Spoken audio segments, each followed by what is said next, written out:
बताइए। 13 सर। 13। ठीक है। और 13 है तो एटॉमिक मास कितना हो जाएगा? 26।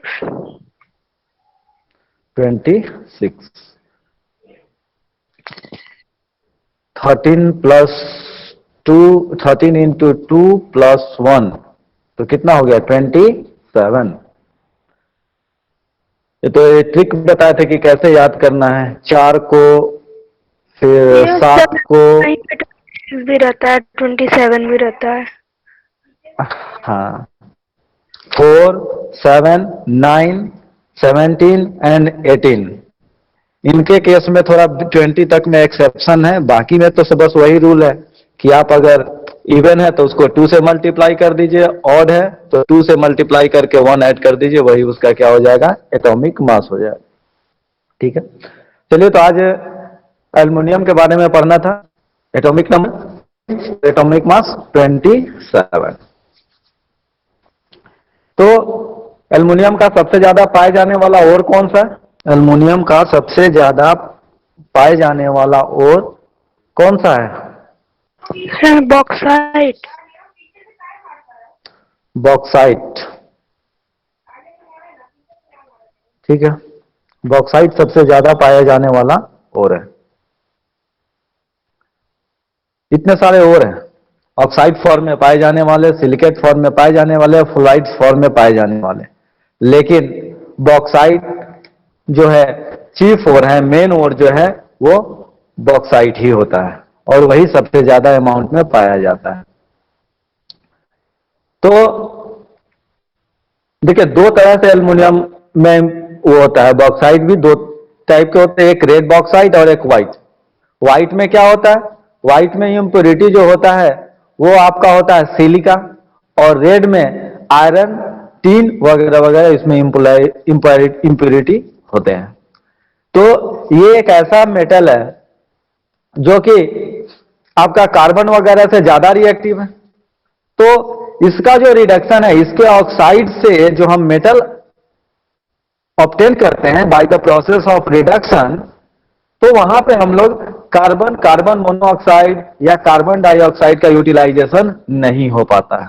इसके लिए चूंकि एल्युमिनियम जो है हाईली रिएक्टिव मेटल है, इसलिए हमको इसको, एल्युमिनियम ऑक्साइड काफी स्टेबल होता है, तो इसके लिए हमको इलेक्ट्रोलाइटिक प्रोसेस इस्तेमाल करना पड़ता है इसको, इसके क्या होता है? रिडक्शन के लिए, अपचयन के लिए। तो सबसे पहले इसमें दो मेथड हम लोग पढ़ेंगे जो कि काफी इंपॉर्टेंट है। एक तो बेयर्स मेथड जो आपको दिख रहा है प्यूरिफिकेशन यहाँ पे एक्स में, ठीक है। उसके बाद दूसरा जो है वो हाल्स एंड हेरोल्ट मेथड, यहां केवल हाल्स मेथड लिखा हुआ है, हाल्स एंड हेरोल्ट मेथड बोलते हैं उसको। तो ये दोनों जो मेथड है, एक जो है ये प्यूरिफिकेशन ऑफ बॉक्साइट के लिए इस्तेमाल किया जाता है, यानी जो हम सेकेंड स्टेप इस्तेमाल करते थे, सेकेंड स्टेप प्यूरिफिकेशन में हम लोग क्या इस्तेमाल करते थे?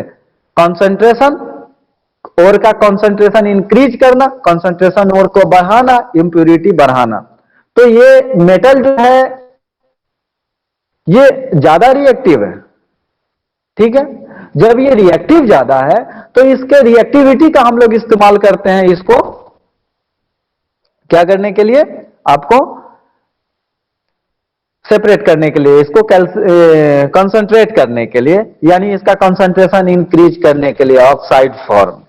तो यहां पे क्या होता है? यहां पे हम इसको जो कंसंट्रेशन उसको पहले ही रोस्ट करते हैं, इसको पहले ही हम लोग हीट कर देते हैं ताकि जो वोलेटाइल वगैरह मटेरियल हो वो उसको वहां से हट जाए और जो फेरस ऑक्साइड है वो फेरिक ऑक्साइड में कन्वर्ट हो जाए।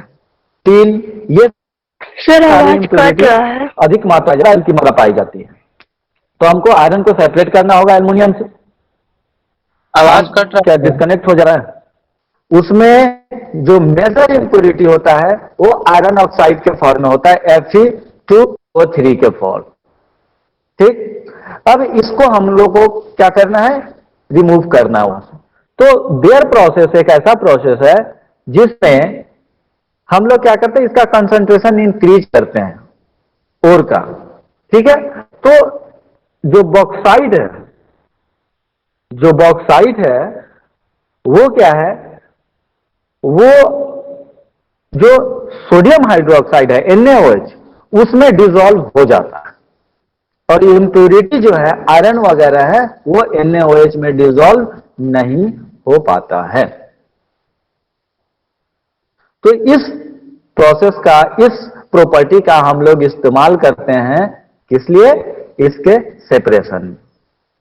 देखिए यहां पे आप जो प्रोसेस बेयर्स मेथड लिखा हुआ है उसके नीचे देखिए थर्ड लाइन है, यहां पे क्या है Al2O3 इंटू 2H2O, ये है बॉक्साइट ओर का केमिकल फॉर्मूला, ठीक है। इसको हमने क्या किया, NaOH के साथ इसको हीट किया। NaOH के साथ कितने डिग्री तक हीट किया, 140 से लेके 150 डिग्री सेल्सियस तक।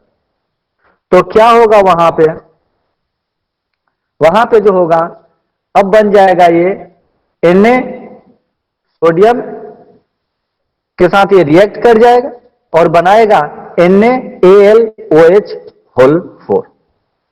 ये क्या है, ये डिसॉल्व हो जाएगा, ये ओर जो है ये डिसॉल्व हो जाएगा NaOH में, और ये रिएक्शन वहां पे टेक प्लेस करेगा, यहां पे हो जाएगा।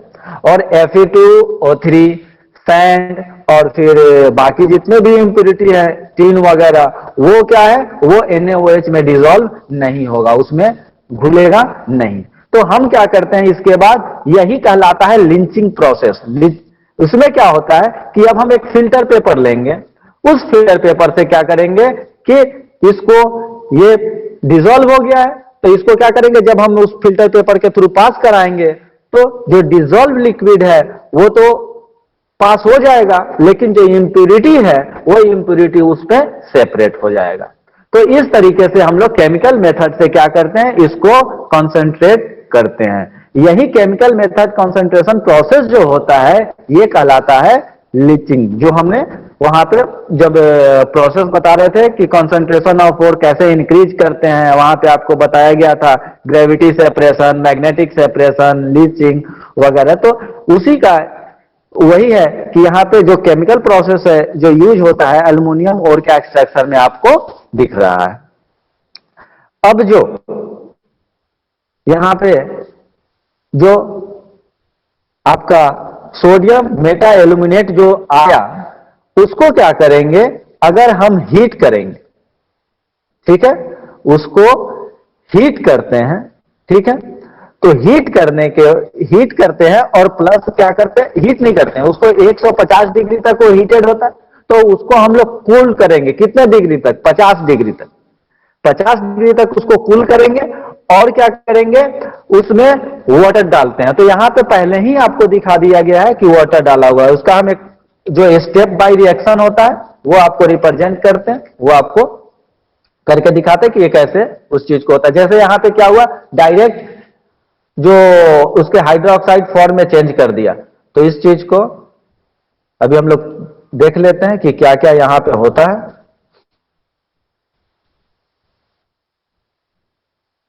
लगभग सभी ज्वाइन कर गए हम, चलिए तो फिर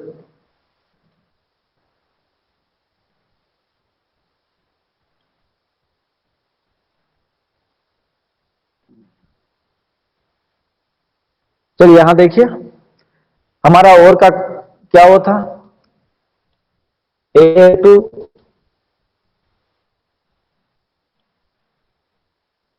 3 इंटू 2H2O।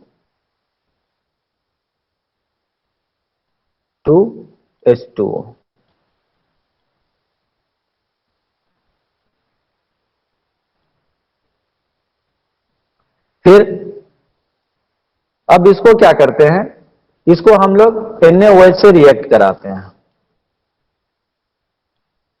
NaOH। यहां हम लोग वाटर से पहले रिएक्ट नहीं कराते हैं, सेकेंड स्टेज का प्रोसेस, वहां पे दोनों स्टेज को कंबाइन कर दिया है, ठीक है। तो ये क्या करें, यहां पे हमने वाटर से रिएक्ट कराया, टेम्परेचर कितना होगा, 150 डिग्री।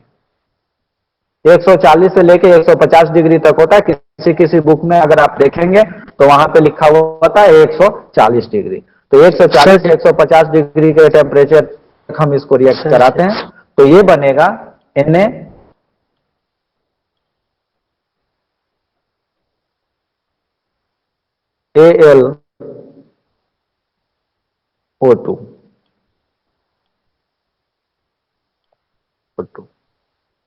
ठीक है, और जो होगा इम्प्योरिटी जो होगा वो प्रेसिपिटेट हो जाएगा, नीचे अनडिजॉल्व फॉर्म में रहेगा। क्या होगा यहां पे? प्रेसिपिटेटेड फॉर्म में होगा इम्प्योरिटी। अब देखिए इसको हम लोग बोलते हैं सोडियम मेटा एल्यूमिनेट। इसका नाम नोट कर लीजिए, सोडियम। ठीक है, अब इस सोडियम मेटा एल्यूमिनेट को हम लोग रिएक्ट कराएंगे किससे? Plus water. और इसका टेम्परेचर कहां रखेंगे? इसका टेम्परेचर हम लोग वो करेंगे 50 डिग्री सेल्सियस के आसपास।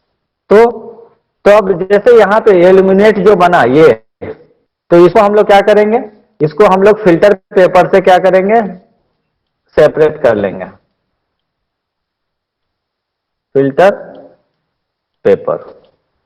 फिल्टर पेपर का इस्तेमाल किए, यहां से हमको मिल गया क्या? Sodium Meta aluminate. सेपरेट हो गया इंप्योरिटी से सोडियम मेटा एल्यूमिनेट। अब इस सोडियम मेटा एल्यूमिनेट को क्या करेंगे? 50 डिग्री सेल्सियस पे वाटर से रिएक्ट कराएंगे और ये बन जाएगा क्या? यहां पे अब जो ये सोडियम है Na है, ये Na जो इस टेम्परेचर पे 50 डिग्री टेम्परेचर पे और अपने जो वाटर से रिएक्ट करके ये हाइड्रोक्साइड फॉर्म में फिर से कन्वर्ट हो जाएगा, NaOH फॉर्म।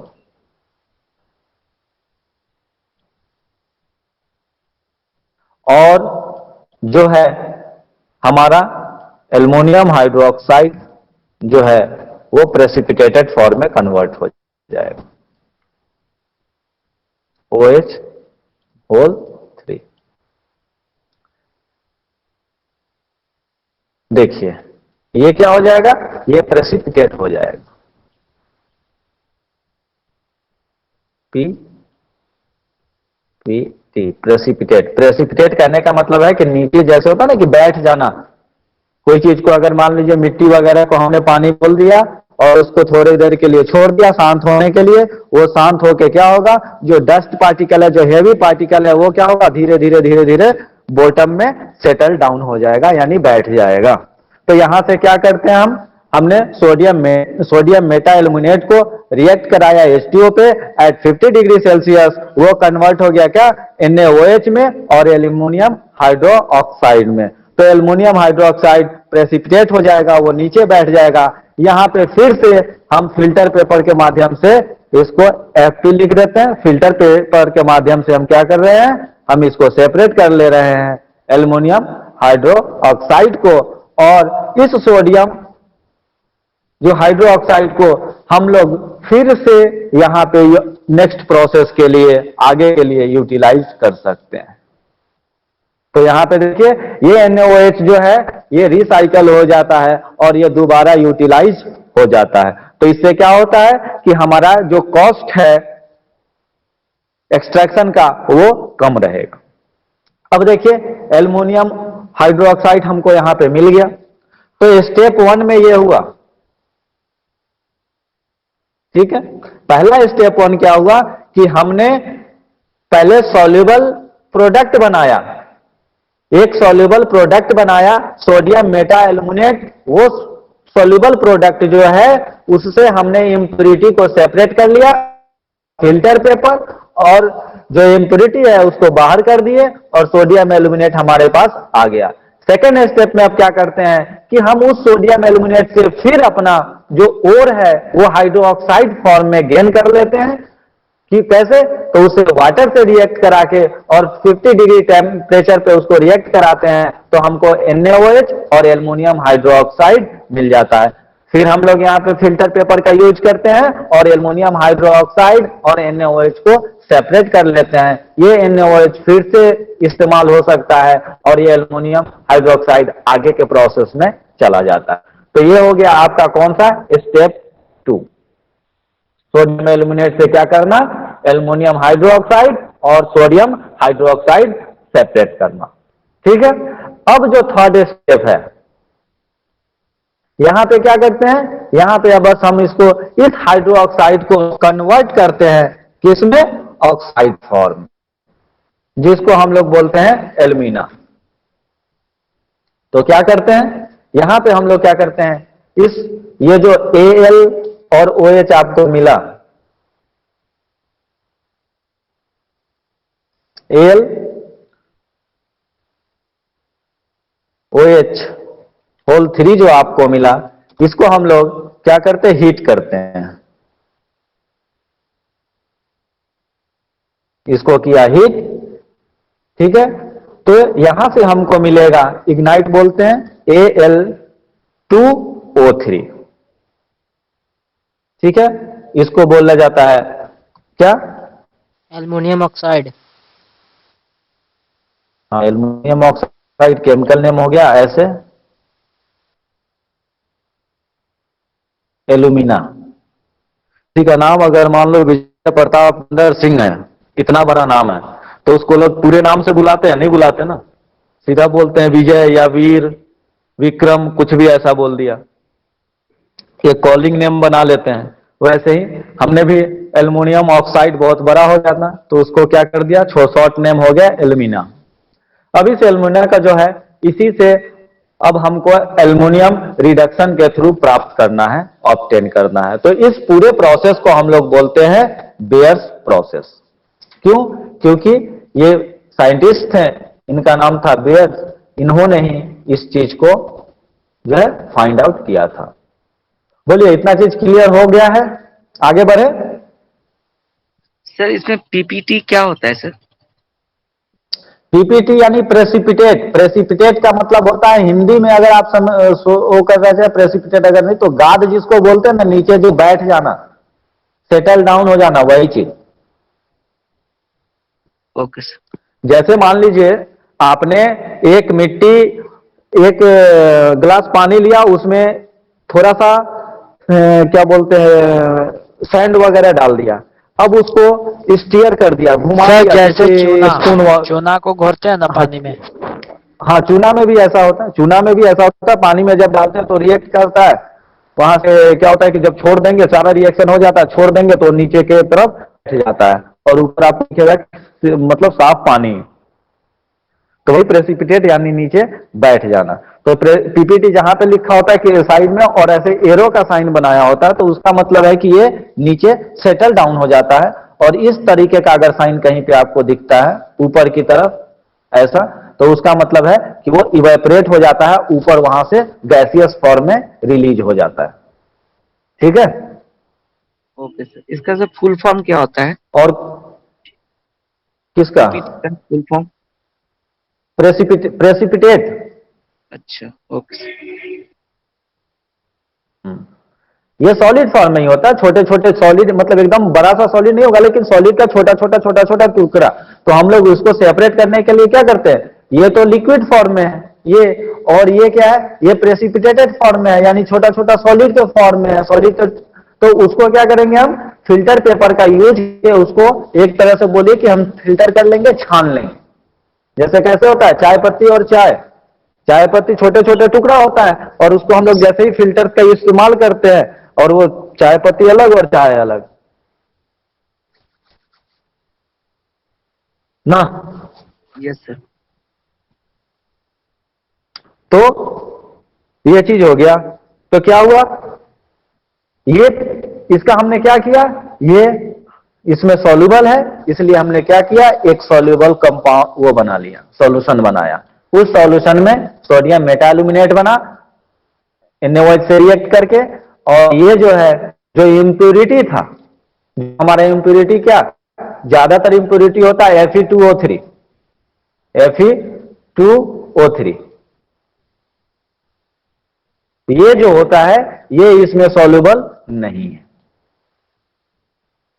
ठीक है, ये NaOH में सॉल्युबल नहीं है, तो क्या होगा, ये सॉलिड फॉर्म में ही रह जाएगा, प्रेसिपिटेटेड फॉर्म में नीचे सेटल्ड हो जाएगा, तो हम लोग क्या करते हैं, फिल्टर पेपर का यूज करके उसको छान लेते हैं, और तो ये हमारा बाहर निकल गया फिल्टर पेपर से, और ये जो लिक्विड के साथ नीचे आ गया। अब नेक्स्ट हम लोग उसको हाइड्रोलाइसिस कर देंगे, उसमें वाटर ऐड करेंगे, वाटर से रिएक्ट करा देंगे, डाइल्यूट करेंगे, 50 डिग्री सेल्सियस हम लोग टेम्परेचर रखेंगे, तो वहां से इस फॉर्म में कन्वर्ट हो जाएगा, और यहां से फिर से हम फिल्टर पेपर का यूज करेंगे, और वहां हम लोग को एल्युमिनियम हाइड्रोक्साइड मिल गया।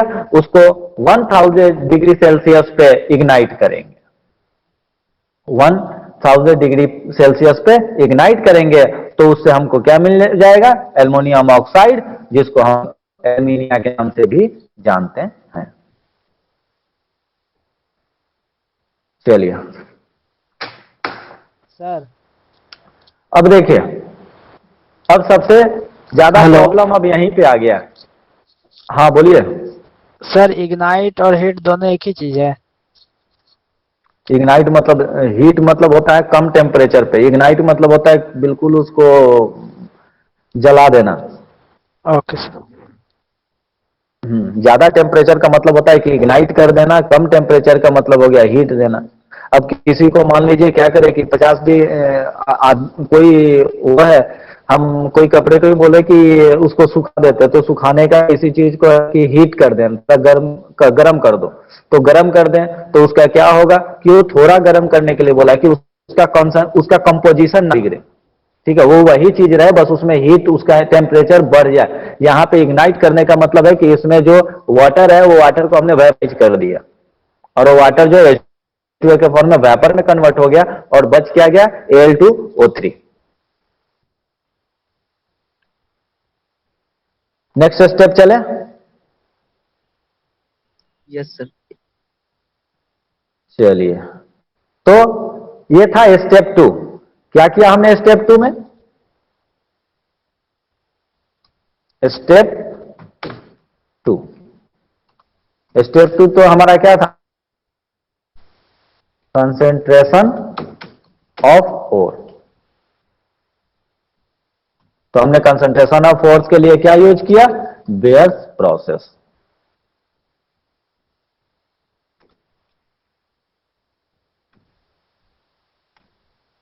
ठीक, इतना याद रहेगा। Yes sir. ये एक ही बार में याद हो जाना चाहिए, इतना जब हम अगर एक्सप्लेन करके इसको बता रहे हैं, तो ये एक बार में याद हो जाना चाहिए। ज्यादा कुछ वैसा टिपिकल चीज नहीं है। ठीक है, चलिए, बहुत इंपॉर्टेंट चीज है। अब हम चलेंगे स्टेप 3। स्टेप 3 क्या था, याद है कुछ? Oxide formation. जनरल जो एक्सट्रैक्शन, ऑक्साइड फॉर्मेशन। तो ऑक्साइड फॉर्मेशन तो ये तो, क्योंकि खुद ब खुद बेयर्स प्रोसेस के टाइम में ही ये किसमें चेंज हो गया है, Al2 और O3 में कन्वर्ट हो चुका है।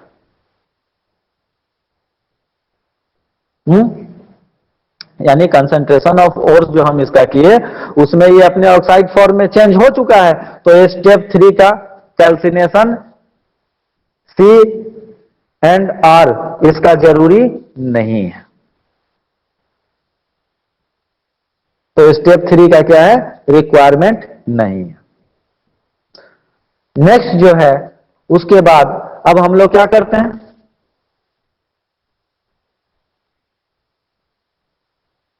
बताइए। रिडक्शन। रिडक्शन या रोस्टिंग रिडक्शन। चलिए, ये भी एक अच्छा हुआ है। अब देखिए, हमारे पास कम क्या है, हमारे पास जो सब्सटेंस है वो Al2O3। ठीक है, इसका हम लोग रिएक्शन करा दे, मान लीजिए कार्बन से, या इसका हम लोग रिएक्शन करा दे CO2 से, CO से, या इसका रिएक्शन करा दे क्या, हाइड्रोजन से, तो ये क्या बना ले, Al प्लस CO2, यहां पे Al प्लस CO2, यहां पे Al प्लस H2O।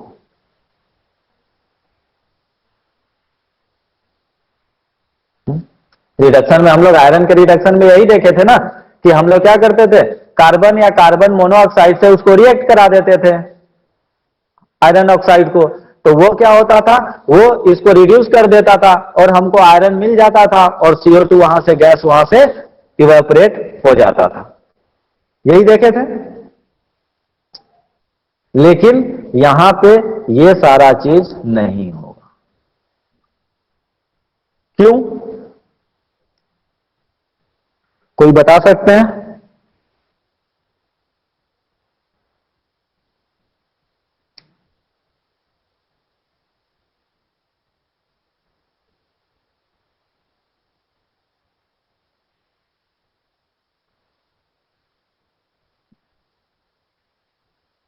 बताइए अर्पित।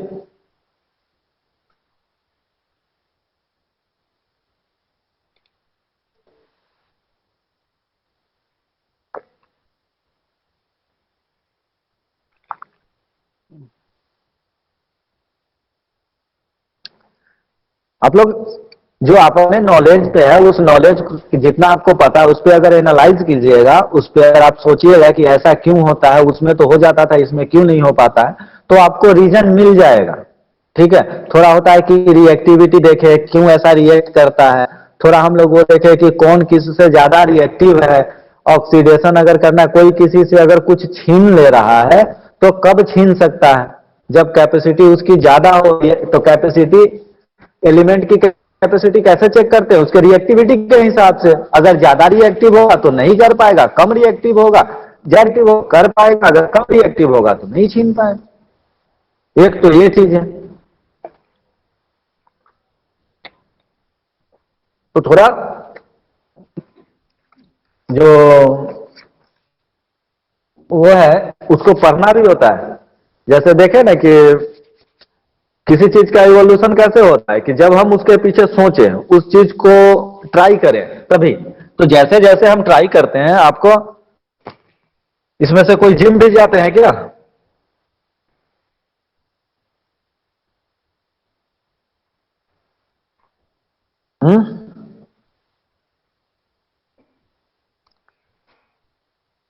कोई जिम जाते हैं या फिजिकल वर्कआउट वगैरह करते हैं, दौड़ना, एक्सरसाइज करना? सर पहले करते थे, अभी कोई छोड़ दिए। नहीं? सर पहले करते थे, अभी छोड़ दिए हैं। अच्छा, नहीं, छोड़ना नहीं होता है, करते हैं इसको सर अभी भी। कंटिन्यू करना चाहिए एक्सरसाइज। तो एक्सरसाइज हम लोग क्यों करते हैं?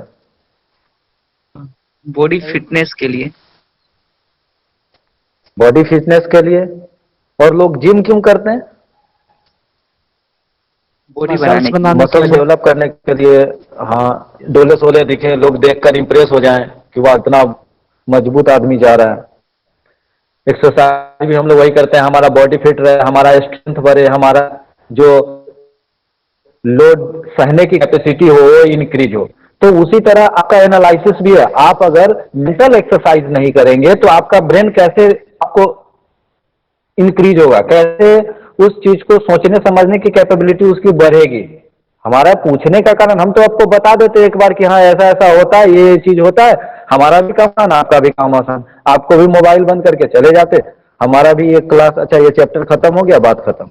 लेकिन सबसे मेन चीज है कि जितने भी ये पढ़ाई लिखाई जो भी चीज है, जो भी स्टडी और ये सारा चीजें, उनमें मेन मोटो होता है कि आपका जो सोचने समझने एनालिसिस करने की जो ब्रेन पावर है वो डेवलप। तो उसके बारे में सोचिए। तो यहां पे क्या होता है, देखिए आयरन जो है, आयरन ऑक्साइड और कार्बन ऑक्साइड दोनों में क्या डिफरेंस है? कार्बन ऑक्साइड जो है वो ज्यादा स्टेबल है आपके आयरन ऑक्साइड से। इसलिए कार्बन जो होता है वहां से, अब जैसे होता है ना कि दो गठबंधन है, सरकारें बनती हैं, दो गठबंधन, पहले दोनों ने खूब वो करके चलो हम लोग सरकार बना लेते हैं, अच्छा लग रहा है हम दोनों का आपस में, वो क्या होती है, सरकार बना ली। बाद में क्या हुआ, दोनों में झगड़ा हो गया कि नहीं नहीं इससे ज्यादा बढ़िया मेरा दूसरे वाले के साथ रहेगा, वो अगर इससे गठबंधन तोड़ के उसमें चला जाता है। यहां भी ऐसा ही चीज होता है। अगर एल्युमिनियम ऑक्साइड कार्बन ऑक्साइड से अगर कम स्टेबल होता तो कार्बन मोनोऑक्साइड उसको रिड्यूस कर देता। लेकिन क्या होता है, aluminium oxide is more stable then carbon oxide, तो क्या होगा, वो नहीं जाएगा, वो यहां इससे रिड्यूस नहीं होगा। जबकि आयरन के केस में आयरन ऑक्साइड स्टेबल था किससे, कार्बन डाइऑक्साइड से, तो वो क्या होता, कार्बन मोनोऑक्साइड जैसे ही उसके पास आता था, एक एनर्जी उतना मिला कि उसका बॉन्ड टूट जाए, तो वो क्या हुआ, वो तुरंत कन्वर्ट हो जाता था किसमें, ऑक्सीजन वहां से निकल के चला जाता था कार्बन मोनोऑक्साइड के पास, और वो कार्बन डाइऑक्साइड के फॉर्म में चेंज हो जाता था। तो ये चीज है, यहां ये चीज नहीं होता है, इसलिए नहीं। तो उसके बाद क्या उपाय है, तो दूसरा लोगों के पास ये उपाय था कि जब ये नहीं हो पाता है, जब ये हाईली रिएक्टिव है, स्टेबल इसका ऑक्साइड है, तो हम लोग क्या करते हैं, इलेक्ट्रोलाइसिस कर देते हैं।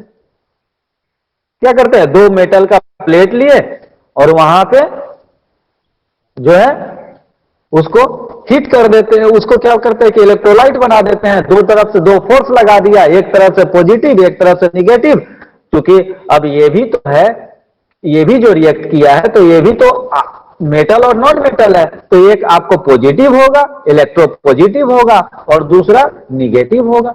तो पॉजिटिव वाला निगेटिव वाले के पास और निगेटिव वाला पॉजिटिव वाले के पास अट्रैक्ट हो जाएगा और वो दोनों एक दूसरे को सेपरेट कर लेंगे। ये सब कोई जानता था कि हाँ, अगर ज्यादा रिएक्टिव मेटल है तो हम वहां पे क्या करेंगे, इलेक्ट्रोलाइट कर देंगे, इलेक्ट्रोलाइट कर देंगे। लेकिन फिर भी एल्युमिनियम ऑक्साइड का सेपरेशन इम्पॉसिबल था उस कंडीशन में। इम्पॉसिबल नहीं मतलब हाई कॉस्ट उसका सेपरेशन होने के बाद एल्युमिनियम का हो जाता था। इसीलिए जब इनिशियल स्टेट में था, सबसे ज्यादा एल्युमिनियम अर्थ क्रस्ट में मेटल के तौर पे पाए जाने के बाद भी इसका जो कॉस्ट था वो लगभग गोल्ड और सिल्वर के बराबर था। तो वहां पे अब इसमें दिक्कतें क्या थी, क्यों इतना होता, तो उसको डिस्कस करते हैं। इसको चलिए, अब यहां तक आपने पढ़ा है। स्टेप 3 नहीं होता है तो कभी अगर क्वेश्चन आ जाता है कि in which extraction, in which metal extraction the roasting या कैल्सिनेशन इज नॉट अक्योर, तो वो है हमारा एल्युमिनियम। एल्युमिनियम में रोस्टिंग भी नहीं होता, ना जो कैल्सिनेशन का जरूरी नहीं है। अब यहां पे देखिए सर सोडियम में भी तो Al2, हाँ चलिए सोडियम का अभी नहीं पोटासियम में पढ़े, सर, जब सोडियम पढ़े, सोडियम पोटासियम पढ़ेंगे तो उसके बारे में बताएंगे अभी, ठीक है, वहां कुछ और भी कंडीशन है, ठीक। तो अभी देखिए Al2O3, इस पे 2 से 3 खामियां हैं। क्या, इलेक्ट्रोलाइट नहीं होने का। सबसे पहला चीज, ये बैड इलेक्ट्रोलाइट,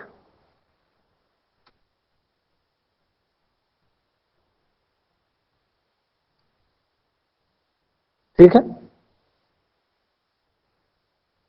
पहला चीज आपको क्या पता चला कि ये बैड इलेक्ट्रोलाइट है, ठीक है। सेकंड कंडीशन, जब बैड इलेक्ट्रोलाइट है तो इसको तो हम लोग अगर सॉल्यूशन में इलेक्ट्रोलाइसिस प्रोसेस में अगर डालेंगे तो वहां पे इलेक्ट्रिसिटी कंडक्ट ही नहीं करेगा, कंडक्ट ही नहीं करेगा तो निगेटिव पॉजिटिव के बीच में आयंस ट्रांसफर ही नहीं होगा, एक जगह से दूसरे जगह जाएगा ही नहीं, सर्किट बनेगा ही नहीं, तो वहां पे क्या होगा, इनका जो ऑक्सीडेशन और रिडक्शन होगा ही नहीं। तो अब क्या वो है, तो अब क्या दूसरा, पहला तो ये चीज मिल गया आपको कि ये बैड इलेक्ट्रोलाइट। दूसरा कि ये जो मेल्ट करता है, ये मेल्ट जो इसका स्टार्ट होता है वो है लगभग 2000 डिग्री टेम्परेचर के आसपास। ये जो है 2000 डिग्री के टेम्परेचर के आसपास मेल्ट करता है। तो इसका मेल्टिंग जो स्टार्ट होता है 250 डिग्री सेल्सियस के आसपास। 50 डिग्री सेल्सियस पे क्या होगा, ये मेल्ट करेगा। इतने हाई टेम्परेचर पे अगर ये मेल्ट कर रहा है तो क्या होगा, यहां पे ये दिक्कत हो जाता है कि एल्युमिनियम जो है, एल्युमिनियम यहां पे एल्युमिनियम वेपर में कन्वर्ट हो जाता है।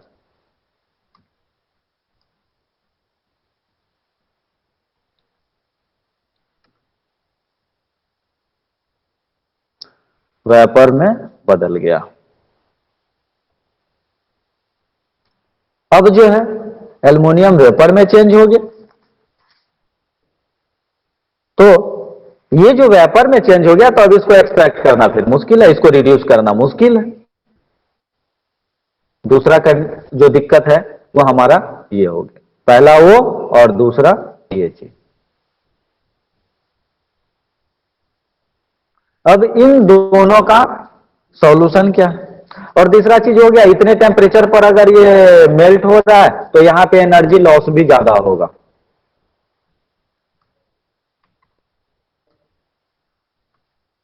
एनर्जी लॉस भी ज्यादा होगा। इन रीजन के कारण हम लोग क्या क्या हुआ कि इसका जो एक्सट्रैक्शन जो प्रोसेस था वो काफी जो है कॉस्टली हो गया था, और काफी जो है जो एल्युमिनियम हमको मिलता था वो काफी महंगा होता था। इसीलिए जब जरूरत से ज्यादा महंगा प्रोडक्ट हो जाए तो उसका सेल लोग यूजेज कम कर देते हैं, खपत कम कर देते हैं। तो एल्युमिनियम इसीलिए ज्यादा यूटिलाइज नहीं हो रहा था, क्योंकि ये बनाने में कॉस्ट ज्यादा पड़ रहा था। तो इसका उपाय क्या है? ठीक है, ये चीज समझ में आया कि एल्युमिनियम Al2O3 के कारण के साथ दिक्कत क्या है।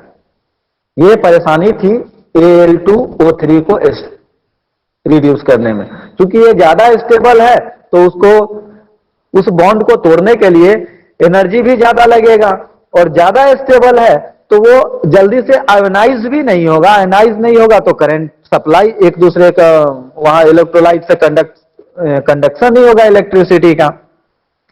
तो यहां पे दो साइंटिस्ट आए, दो, उनका नाम था हॉल्स एंड हेरोल्ड।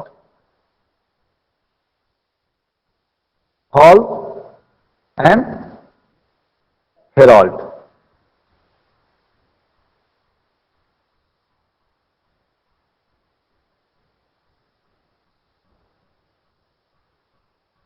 ये दोनों जो हैं इसका सॉल्यूशन लेके आए। ठीक है, इन्होंने क्या किया, अब यही सारा चीज है, इसको क्या किया, इसको पहले काटा, बैड इलेक्ट्रोलाइट है, इसमें क्या किया, एक गुड इलेक्ट्रोलाइट ऐड किया। गुड इलेक्ट्रोलाइट क्या किया, ऐड किया।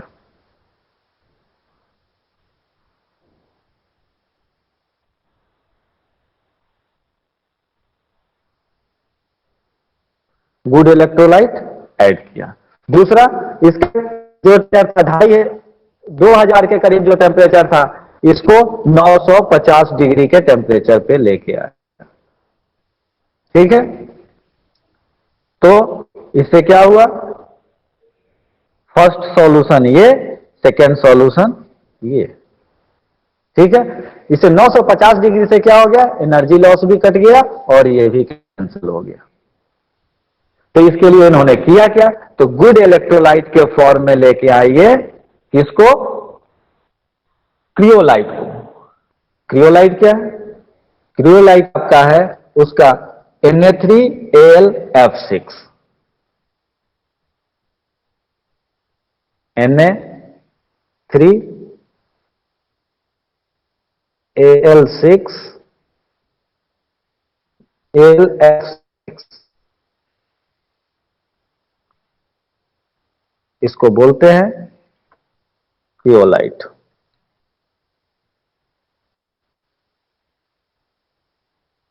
ठीक है, प्लस इसमें डाला फ्लोरोएस्पर, CaF2, CaF2। इस चीज को ऐड किया गया किसके साथ, इस एल्युमिनियम हाइड्रोक्साइड, ये एल्युमिनियम ऑक्साइड के साथ। तो ये जो है बन गया, तब इसका टेम्परेचर आ गया रिड्यूस होकर 950 डिग्री मोल्टेन स्टेज में, और जो है ये बन गया गुड इलेक्ट्रोलाइट। तो क्या हुआ यहां पे, ये जो है टेम्परेचर को कम किया, रिड्यूस किया, और ये एक गुड इलेक्ट्रोलाइट भी है, क्योंकि यहां पे Na है, सोडियम और फ्लोरीन दोनों जो है। और दूसरा चीज जो है ये कैल्शियम और ये फ्लोरीन। तो इसमें क्या होता है कि कैल्शियम का जो आयन होता है वो छोटा छोटा होता है, छोटे साइज का होता है, और फ्लोरीन भी बहुत छोटे साइज का होता है। तो उस लिक्विड में मूवमेंट अच्छा से मिलेगा, जल्दी जल्दी एक दूसरे के तरफ जाएंगे, जिसके कारण होगा कि इलेक्ट्रोलाइट में जो इलेक्ट्रिसिटी वो है जल्दी कंडक्ट होगा, और वो गुड इलेक्ट्रोलाइट की तरह ये पूरा का पूरा सॉल्यूशन वो हो जाएगा। तो इसमें हम लोग क्या करते हैं, किस रेशियो में मिक्स करते हैं, ये 1 रेशियो, ये 3 रेशियो और ये 1 रेशियो, यानी 1 रेशियो 3 रेशियो 1 में इस तीनों कंपाउंड को हम मिलाते हैं, इन तीनों और एक सॉल्यूशन बनाते हैं। उस सॉल्यूशन को कितने पर ही रखना होता है, 950-100 डिग्री पे, और ये 950-100 डिग्री पे मोल्टेन स्टेज में इलेक्ट्रोलाइट का वर्क करता है। समझ में आया ये चीज, क्या क्या हमने यहां पे लिया इलेक्ट्रोलाइट बनाने के लिए, ये चीज समझ है? Yes sir. ठीक है, तो अब नेक्स्ट आगे चलते हैं। इसी का समझ में आया? इसी का आदित्य, ओम प्रकाश, यस सर।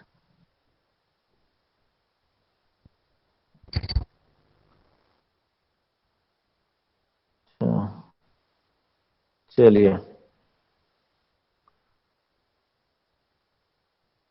तो ऋषभ, यस सर। ये फोटो तो आपका यूनिफॉर्म में है, किस स्कूल से पढ़े हैं? Holi public sir. हाँ, होली पब्लिक। कहाँ पे? होली पब्लिक कहाँ पे? गया सर। गया, अच्छा।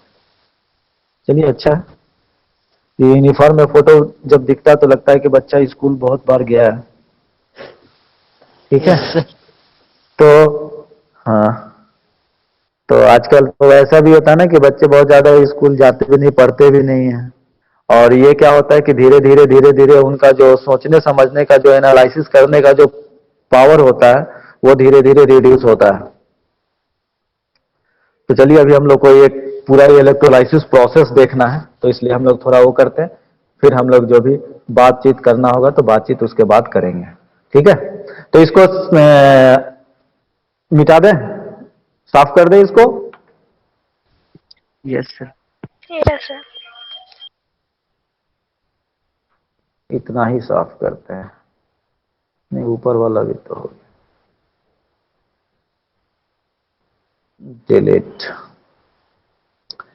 अब हम लोग करेंगे यहां पे इलेक्ट्रोलाइसिस।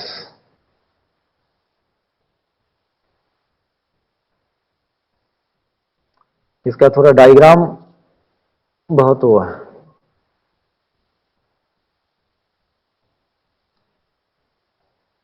तो इसमें क्या करते हैं, देखिए,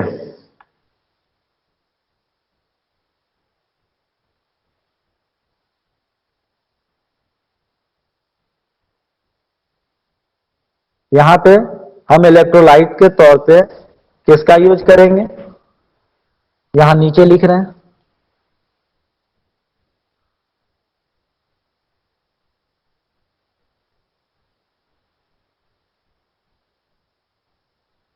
इलेक्ट्रोलाइट।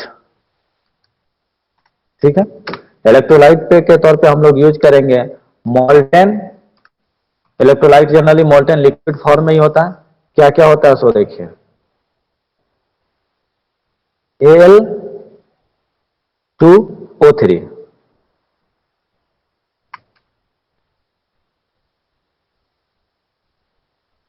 ये हमारा और ही हो गया।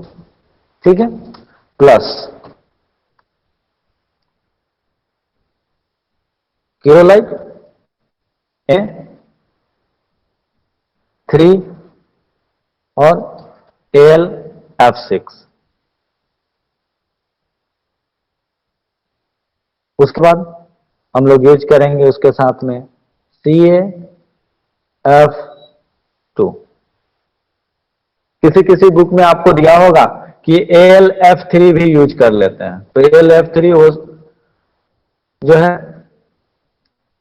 किसी किसी बुक में दिया होगा कि इसको यूज नहीं भी करते हैं। ठीक, तो इतना हम लोग यूज कर रहे हैं, Al2O3 प्लस केरोलाइट प्लस CaF। ठीक है,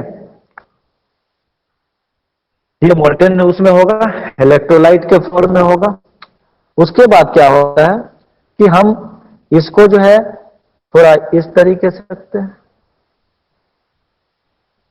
टैपर्ड रखते हैं, और यहां पे एक पोर बना देते हैं। यहीं से हमको मिलेगा क्या, एल्युमिनियम। उसके बाद एक कॉपर स्ट्रिप लिया ऊपर, और इससे बहुत सारा कार्बन हमने जोड़ दिया। चलिए, इसमें तो डायरेक्ट ऐसे भी आ सकते हैं।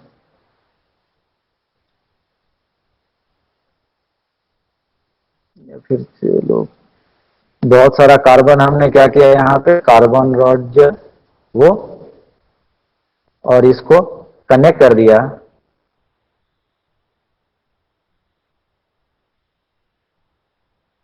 इस कार्बन रॉड पे क्या आएगा, ऑक्सीजन, यानी ऑक्सीडाइज होगा।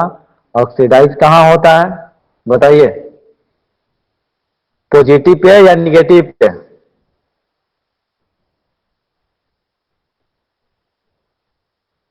Sir negative Rudra Pratap, negative पे ऑक्सीडाइज होगा। कल पर आते हैं, PaO यानी पाओ, PaO पाओ, तो क्या पाएगा, ऑक्सीजन पाएगा, यही ना वो, इसको ऑक्सीजन मिलेगा। तो पॉजिटिव एनोड ऑक्सीडेशन,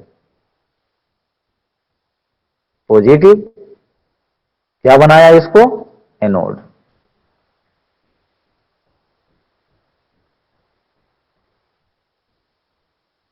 ठीक है, यहां पे हम लोग डालते हैं कार्बन लाइनिंग, इसको दूसरे उससे बनाते हैं कार्बन।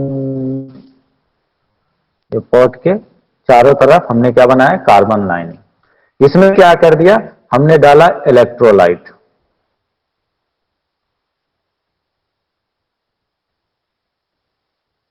इलेक्ट्रोलाइट का कैसा कलर ठीक रहेगा,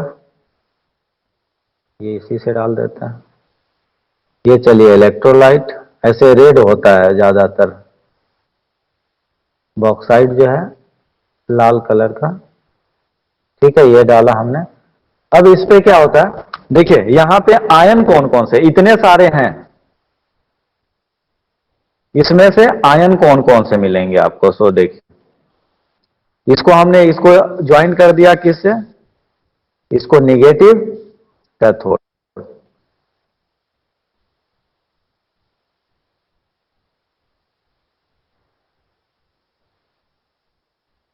होता है उसको, उसको बोलते हैं NCR, निगेटिव कैथोड रिडक्शन। ठीक है, निगेटिव कैथोड रिडक्शन। तो अब यहां पे देखिए, यहां पे आयंस कौन कौन से होंगे, यहां पे आयंस होंगे आपका Al प्लस, फिर Na प्लस, फिर Ca प्लस। दूसरा निगेटिव वाले में OS minus, O minus, F minus. और कुछ होगा, O minus and F minus. ठीक है,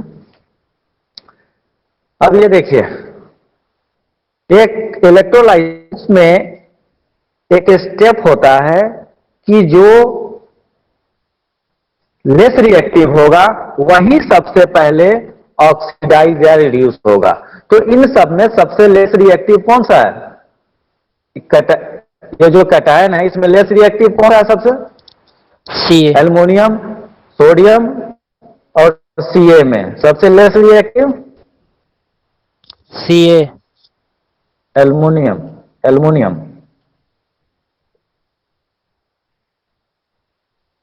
ठीक है। तो एल्युमिनियम क्या होगा? सबसे पहले रिड्यूस होगा। यहां आयंस बहुत सारे हैं, आयंस इतने सारे हैं, लेकिन इन सब में सबसे पहले आपको रिड्यूस होगा कौन सा? एल्युमिनियम। तभी हमको एल्युमिनियम मिलेगा, नहीं तो अगर Ca पहले रिड्यूस हो जाता तो पता चलता कि Ca ही यहाँ पे आ रहा है और एल्युमिनियम इसी सॉल्यूशन में, एल्युमिनियम रह गया इलेक्ट्रोलाइट्स में। तो हम लोग वो करते हैं कि यहाँ पे जो है एल्युमिनियम पहले रिड्यूस होगा, तो जो कैथोड हमारा बना है वहां पे कैथोड रिएक्शन क्या होगा? कैथोड पे जो है वहां पे रिएक्शन आपका होगा, ये इलेक्ट्रोलाइट्स में क्या होगा? ये टूटेगा, ब्रेक होगा Al प्लस में। तो Al प्लस के साथ जो रिएक्शन होगा वो रिएक्शन कुछ ऐसा होगा।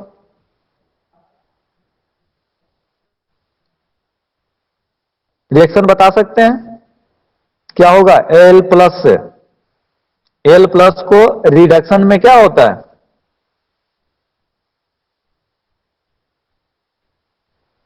Al3+। सोचिए, Al3 प्लस, हाँ Al3 प्लस होगा तो इलेक्ट्रॉन उतना लेगा और वो फिर एल्युमिनियम में चेंज हो जाएगा, और वो एल्युमिनियम क्या हो जाएगा? नीचे डिपॉजिट हो जाएगा प्रेसिपिटेटेड फॉर्म में। ठीक है। तो कैथोड पे क्या रिएक्शन होगा? कैथोड पे जो आपका रिएक्शन होगा वो होगा, यहां पे लिखते हैं O2 Al3, वो O2 Al3 plus 3 electron, 3 electron लेगा और ये चेंज हो जाएगा क्या चीज में? आपका एल्युमिनियम। और ये एल्युमिनियम कहां आपको मिलेगा? यहां डिपॉजिट होते जाएगा और ये हमको यहां से निकल जाएगा। इसीलिए इसको हल्का स्लाइड बनाया जाता है। तो मोल्टेन स्टेज में होगा, नीचे बैठेगा, मोल्टेन स्टेज में होगा, ये यहां से धीरे धीरे बाहर आ जाएगा। कैथोड पे क्या होगा? कैथोड पे जो है वैसे ही कैथोड पे फ्लोरीन ऑक्सीजन से ज्यादा रिएक्टिव है, तो वहां पे क्या होगा?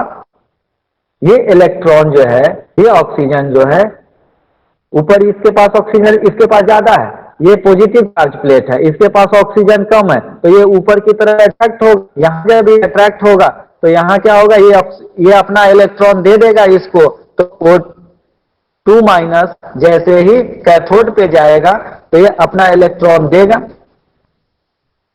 इलेक्ट्रॉन देकर ये कन्वर्ट हो जाएगा O में और इलेक्ट्रॉन को कैथोड पे दे देगा। ये O स्टेबल नहीं है तो ये O फिर O से रिएक्ट करके O2 बना लेगा। अब देखिए, अब यहां पे क्या करते हैं हम लोग? कुछ कार्बन डस्ट भी डालते हैं इस पे ऊपर में। कार्बन डस्ट क्यों डालते हैं? इसलिए कार्बन का वो डालते हैं ताकि पहला चीज, कार्बन क्या होता है? हीट को रिफ्लेक्ट कर देता है, हीट को बाहर जाने नहीं देता है, तो इसमें हीट जो है कॉन्सेंट्रेट बना के रखेगा, इंक्रीज करके ही रखेगा। दूसरा चीज है कि ये कार्बन रॉड है जो हम एनोड की तरह यूज कर रहे हैं, वो कार्बन रॉड है, वो क्या होगा? C, और जैसे ही ऑक्सीजन उसके पास पहुंचता है तो CO से रिएक्ट करके वो क्या बना लेगा? CO2 के फॉर्म में चेंज हो जाएगा। ठीक है। अब ये CO2 क्या होगा कि वहां से निकल जाएगा, रिलीज हो जाएगा। तो इसका बर्निंग, ये कार्बन रॉड जो एनोड के पास, इसका बर्निंग इग्निशन को कम करने के लिए क्या करते हैं? हम वहां पे कार्बन डस्ट का इस्तेमाल करते हैं। ये कार्बन डस्ट जो ऑक्सीजन होता है वो इससे रिएक्ट करके कार्बन डाइऑक्साइड बना के ये निकल जाए, ना कि हमारा इलेक्ट्रोड जो कि इसमें ऑक्सीडेशन के लिए यूटिलाइज हो रहा है उसका अब वो खत्म हो जाए, वो गल जाए। तो हम यहाँ पे कार्बन डस्ट का इसलिए इस्तेमाल करते हैं। लेकिन फिर भी हमको टाइम टू टाइम एनोड का जो कार्बन रॉड है उसको चेंज करना पड़ता है। तो वो चेंज इसलिए करना पड़ता है, ये क्वेश्चन भी आता है कि why we change on regular basis the